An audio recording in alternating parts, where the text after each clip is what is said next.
Moving on to the National Hunt Chase, which follows the Champion Hurdle on Tuesday. Statler is currently your 5-2 favourite. Run Wild Fred 11-4. Vanillier, ridden by Derek O'Connor, is 5-1. Farouk Delen 7-1. Fury Road 15-2. 17-2. 3 under True 5. Jungle Boogie 8-1. 10-1. Pat's Fancy and 14-1 Bar. David Mullins.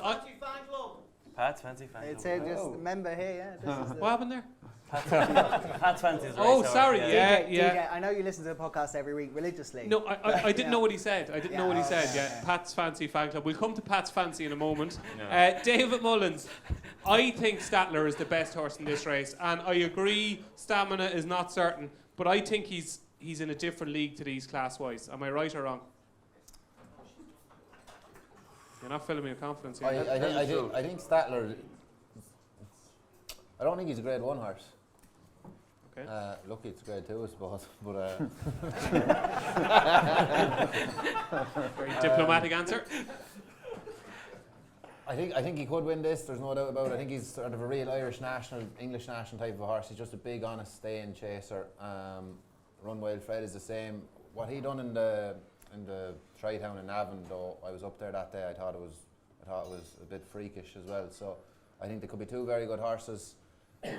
I've only seen one freakish performance really from Run Wild Fred over fences, and I'd just be worried about him. But I still would ride Statler. Okay, happy enough. You finished well there. You finished well for me. So I'm a big Statler fan. Mikey, are you in the Statler club? No, I wouldn't. I wouldn't want for me. I just think is it 3-6. Could be a little keen. Didn't jump well enough in the ace maybe. Look at if Vanillier comes back to the horse, he'd obviously have a savage chance. Run Wild Fred is probably solid there for me. So I don't know if the best horse sometimes wins it. Yeah, that's what I'm actually worried about as well. Sometimes experience and stamina kicks in. Like it's hard. Paddy's on the favourite, up in the van, mightn't settle. Like you know what I mean. You need a real hardened, and he is hardened because he's been going around a while. That Run Wild Fred, and he's solid. And he made the run in a Tri-Town, and he'd be just the one-eyed riding it. I've asked Patrick a couple of times, about Statler and what he might ride in the race, and he obviously will probably ride Statler, but he keeps coming back with On the Ropes to me, saying On the Ropes has got experience, running in big field handicaps. Is On the Ropes kind of a big priced outsider here that could go well? Yeah, for sure. But I suppose the reason Patrick says that is because he's rode a couple of those good horses in it, and they've let him down a little bit. So carefully selected. Yeah, and then it's not as bad as the outsider of your own, and in your heart, like certain races suit hardened better rides in the races. So obviously that's his point. But he look at On the Ropes form. The last day wasn't great, but he cantered up in the Munster National. So if he came back to a bit of form, sure he'd be bang there too. But the most likely winner you think is Run Wild Fred? Yeah, if Vanillier worked well for Gavin Cromwell and you all heard about it, I'd be on him though. Do you know, because wasn't. And did he? I don't know, but last year, remember, they went away. We all got the word of Vanillier at 16-1, and it was a Thanks great. Thanks for telling me. I didn't get it. Well, it was Conor Mack told me one morning, and but I was delighted. And Gavin Cromwell's a great trainer. Just to good journalist never reveals their sources, Mikey. He won't care. And but that was some tip, and Florence Porter as well. So I wouldn't. Where the fuck is Conor tonight? The 2 of them apparently caught seagulls up the straight in Navan anyway. So and if they do that again, sure, more luck to him. He'll be the one to beat. Okay, that's Vanillier, who's going to be ridden by Derek O'Connor. Donn, it's quite a high quality renewal of this race. Like we've got grade 1 form there. In other years, we mightn't have had it there. What way do you see it? Yeah, no, like I agree with Mikey on a lot of what he said. Like, I think Run Wild Fred is the solid one. Like his form last season as a novice was incredible. He finished second in a T&Cs. He finished second in an Irish National. He was a maiden chaser at the start of the year when he won the Tri-Town. Like that's just top class handicap form that works well in this type of race. Like he's a second season novice. He's got all the experience. He's a hardened, gritty, tough performer who should love this test. So I think he's the most likely winner. But I look on Vanillier. You're back to horses for courses. Like last year, went into the Albert Bartlett Hurdle as a big outsider. Loved the track. Won with any amount in hand. Now it wasn't a great Albert Bartlett Hurdle, and then this year when he won the Florida Pearl Chase, he jumped really well. He jumped poorly at Leopardstown the last day, but he was better than last time. And then again, if just coming back to Cheltenham, if it sparks him again, I can see him running a big race. But For me, Run Wild Fred is the most solid. Is 5-1 value about Vanillier? It's about right, I'd say. Yeah. Yeah, it's a bit of a leap. Like, you want him to come back, to leave this season's form a fair way behind, or his most recent 2 runs, and step up for going back to Cheltenham, which he could well do, but I think 5-1's about right, yeah. Okay. We're going to start the drinking game now, Diarmuid Nolan. The lads up there are doing a shot for every time you mention Pat's Fancy. So take it away. You're a big Pat's Fancy fan, I know. Yeah, I'm a huge fan of his. Can he win this race, though? I put him up for this race in September, October. He's probably 10-1. It's probably shortened up now, but I think Tom Seagal put him up, didn't he, as well, or whatever way they kind of price collapsed. But like, he's an Oscar, just like T for 3. If you actually watch his run against Imperial Alcazar, it's very like T for 3. The horse gets to him and he just goes on again. His jumping is amazing. Like, I know he was getting weight from Brave Man's Game, but James Bowen didn't touch him. He was there for the prep run. I actually talked to Rebecca Curtis, and they really were just there for the prep run. James Bowen was under strict orders not to push him around. They were meant to be at Exeter the week before, but he lost his shoe. He was meant to run against Dusart there. So they were worried that it was too close to the race, maybe. But he still jumped. The thing was that obviously he's not in Brave Man's Game, but I genuinely don't think there's many horses in this race that would get that way from Brave Man's Game and beat him. So I don't think that's knocking of him. I think the biggest benefit of this horse is he jumps a fence like any novice. He jumped with Brave Man's Game in that race. Now, Brave Man's Game, I think, is one of the best novice jumpers I've ever seen. And Pat's Fancy was able to live with his jumping.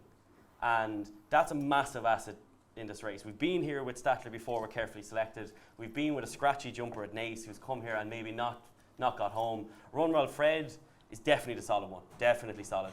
And my fear for Pat's Fancy is quite simple. I'm on him a huge price, so you start to get excited now. What's the biggest price you've got? I'm on him at 50-1. Low down.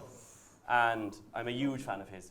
My worry with him is that he could run the race of his life and finish fourth. 7th. Yeah, he could. Second. Sorry, that was a joke. No, of course, but he could literally get to the second last and jump like he will. The image that has horror in my head is he jumps so well. He jumps brilliantly from fence to fence, and he jumps brilliantly. And my fear is that he'll jump 2 out, going really well, and then literally, like Brave Man's Game last year, that just the Irish horses will just go by him. Well, there's a thing called Betfair. You can yeah, get of course. But I really like him. You should never be scared of another horse. I don't think Statler gets home. His jumping worries me. Run Wild Fred is really good. His jumping wasn't flawless the last day either. And Vanillier is the one that I'd fear most. But if something happens to the tree, and we've been here before, like Ravenhill has won a National Hunt Chase before. This can just go wrong for horses. He will definitely stay. He's been brilliant all season. And at the prices, yeah, I really, really do like him. If Pat's Fancy won, how would it compare to your wedding day? Sean will watch this, so I won't answer that. Okay, so better. Dean, Yeah. the National Hunt Chase. Yeah. Come on, Statler, give me a bit of love. I'm very keen. Lovely. Very That's what I want keen to on hear. Statler. Tell everybody why he's going to win. Yeah, I was at Ferry House today. I think he beat Fighter Allen, and it almost looked like he dropped into the race at the second last, just come around the bend, skipped up the hill, which is a little bit of a slope there. It's a pretty tough old place, and it's local course to me. And when I see a horse do that, I always take note, and it looked like he didn't even have a race. I wouldn't be that concerned about stamina. I think he proved it as well against Farouk Delaney. Farouk Delaney, who come out and won a grade 2 next he's time. got Beat absolute- Beacon Edge, who was a grade 1 winner. Absolute grinders, them. So to get past them, and he does it with a touch of class, I think.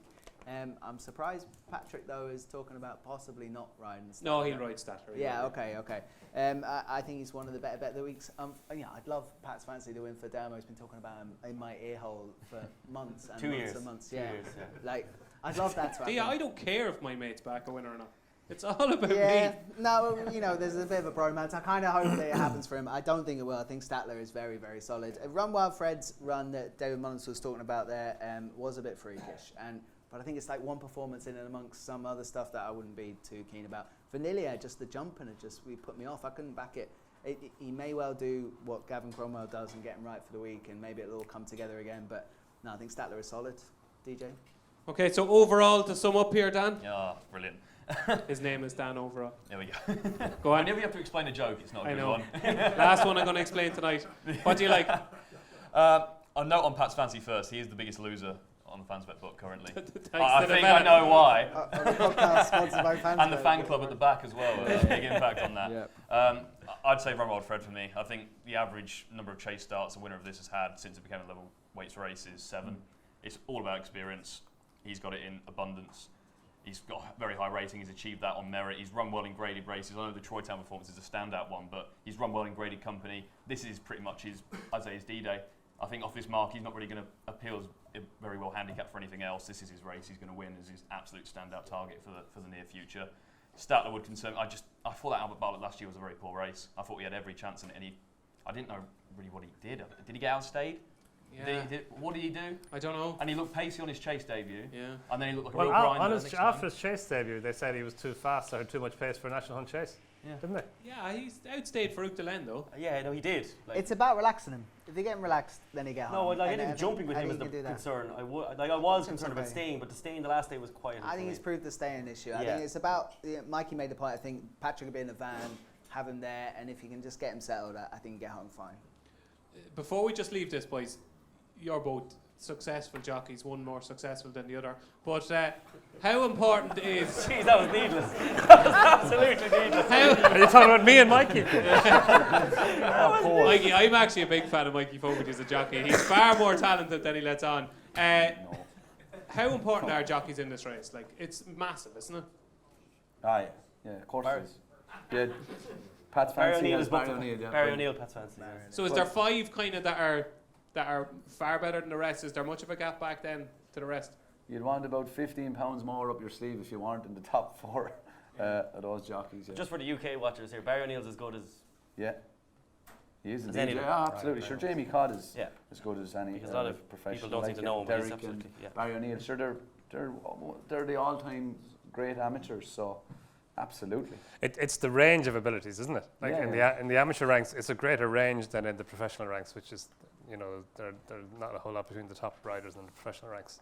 Yeah, true. Yeah, no. I didn't mean that, Mikey. I'm sorry. I Okay. didn't mean. I'll buy you a pint at the break. I'm sorry. Honestly, I feel bad You're now. only telling the truth there. He Don't won a worry grand. at all. He won a Grand National, like. Absolutely. That is a that. fantastic ride it was. It was a brilliant ride. Yeah. And he that was out till 3 o'clock that morning. He rang me. I told him go to bed. Yeah. I was suspended. Only and for Mikey. I was in. I remember. I'm sure he answered. I did, yeah. I was up in London with a couple of friends, yeah. And I told you better go to bed, David, because you don't want to be too weak going around there. that like people who think you're That's messing. a fact. That story is That actually is true. fact. I met Mouse Morris actually in the celebrations afterwards, and he told me like he gave you a bit of advice. It was like just don't even think about it. Do what you'd normally do on a night out the night before. Is that right? Did he say something like that to you? Yeah, he didn't put it as nice as that. Yeah, he said he wanted it all out of your system, basically. There was no going too soon, anyway. That's what Anyway, before the watershed. We'll be like the 2 Johnnies now. Gone.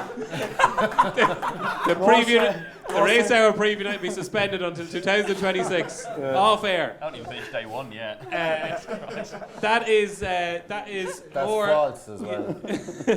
That is more than I thought we'd find out about the day 1 of the Cheltenham Festival and previous Grand Nationals. But those are the races we're featuring in this segment. We're going to come back to the handicaps and the mayor's races later on in the show.